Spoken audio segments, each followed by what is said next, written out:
ఉపరాష్ట్రపతి పదవికి ఎన్డీఏ అభ్యర్థిగా కేంద్ర మంత్రి వెంకయ్య నాయుడిని రంగంలోకి దింపాలని భాజపా అధిష్టానం నిర్ణయించింది.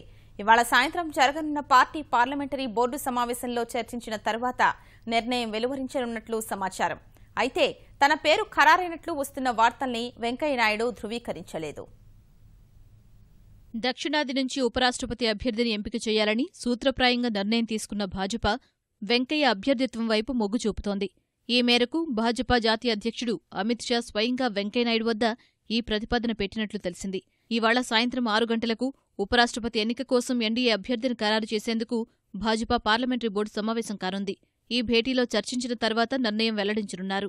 వెంకయ్యనాయుడు మాత్రం ఈ పోటీకి అంత సుముఖత వ్యక్తం చేయలేదని సమాచారం.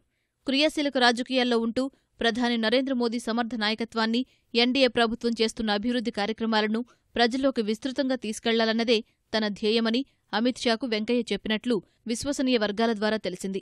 ఇవాళ జరిగే పార్లమెంటు బోర్డు సమావేశంలో తన అభిప్రాయం ప్రధాని మోదీ ముందు వ్యక్తం చేయనున్నట్లు సమాచారం.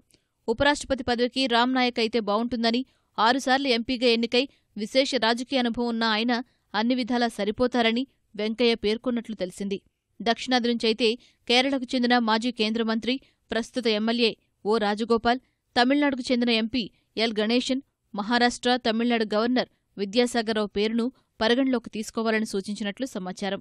వెంకయ్య అభిప్రాయంతో ప్రధానమంత్రి ఏకీభవిస్తే సరే, లేదంటే ఉపరాష్ట్రపతిగా ఉండాలని కోరితే మాత్రం ఒప్పుకోక తప్పనిసరి పరిస్థితి వస్తుందని పార్టీ వర్గాలు పేర్కొంటున్నాయి.